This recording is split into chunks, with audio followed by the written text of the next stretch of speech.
We welcome you to EGMAT Sentence Correction course. In this introduction file, we will introduce the EGMAT sentence correction process. We will first review GMAT sentence correction question format. A sentence correction question has two main parts. The first part is the complete sentence, in which either a part of the sentence or the complete sentence itself is underlined. For this underlined portion, we are given 5 choices. These 5 choices, A through E, form the second part of the GMAT question. Choice A is always the original underlined portion. The remaining 4 choices are different versions of the underlined portion of the sentence. Our goal is to find which one of the 5 choices, including the original choice A, is the correct answer. Now, through these questions, GMAT tests your capability in 3 different areas. Firstly, when the sentence is read with the correct choice, it should have correct expression. This means that complete sentence must be grammatically correct. There must not be any errors related to subject-verb, verb, pronouns, modifiers, parallelism, and idioms. Secondly, the sentence must use effective expression. This implies that the correct sentence should not be unnecessarily wordy.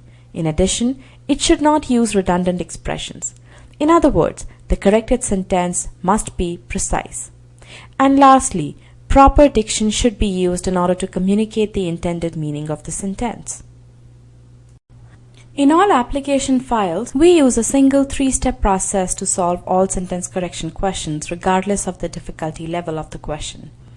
Whenever you spot a sentence correction question, first thing to do before browsing through answer choices or worrying about the grammatical errors is to understand the meaning of the sentence.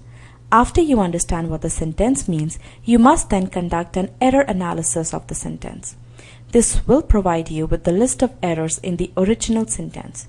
Please note here that both these steps are to be done on the original sentence only. Till we fully understand the errors in the original sentence, we must not read the error choices. Now, in the last step, we conduct the process of elimination on the answer choices, and finally we select the correct answer.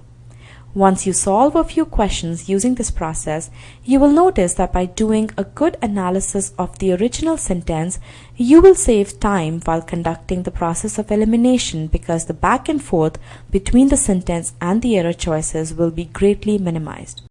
Let's apply the process now. Read the sentence carefully and understand the meaning of the sentence.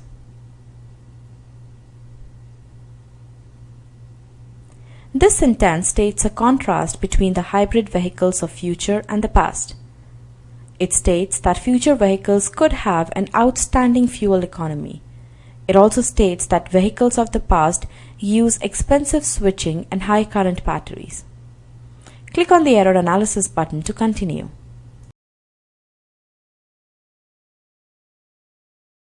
Now we will simplify this sentence into its clauses and conduct the error analysis. This sentence has only one clause as shown. When we perform error analysis, we should look at the sentence from the perspective of all major error types. Starting with the subject-verb review, we notice that the verb is show, plural, but the subject is generation, singular.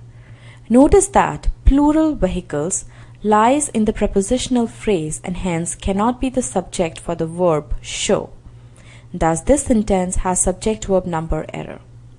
Next, we look at the verb. Show is correctly stated in simple present tense. There are no pronouns in this sentence. The modifier outstanding is placed right before the noun phrase fuel economy, and it correctly describes fuel economy. The underlined portion does not contain any partial or complete lists. It also does not contain any idioms. Now, other than these main error types, we also should ensure that the meaning is communicated properly. As we saw in the previous slide, the meaning of the sentence is clear. In addition, there are no wordiness or punctuation errors in this sentence. Thus, this sentence has subject-verb number error. Now click on the POE button to continue. In the third step, we review the sentence along with its answer choices. Choice A has subject-verb number error, so this choice is eliminated. Next, we browse through the choices to see if any other choice has the same subject-verb number error. Choice E also has same error and hence it is eliminated. Now we will review each choice one by one. Once we spot an error in any choice, we will browse the remaining choices to eliminate all choices that contain the identified error. B appears to be correct, so we will mark this as a potential answer choice. But we will not mark this as the correct answer till we eliminate all other choices as well. Choice C has modifier error since outstanding is placed prior to promise.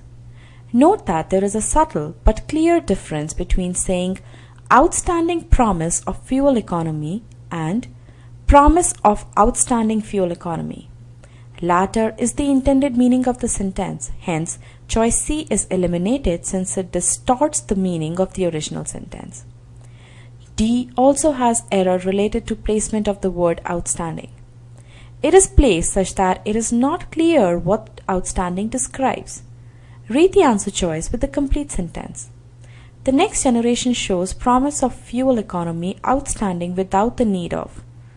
What is outstanding is not clear. Thus, this choice also distorts the meaning of the sentence in that it does not communicate the meaning clearly. Choices C and D are thus eliminated. This confirms that choice B is the correct answer. As we saw earlier, this choice has no grammatical errors and it is the best worded choice to communicate the meaning in the most effective manner. To summarize, the key to solving SC questions is to understand the error concepts and to use a step-by-step process. Both are required.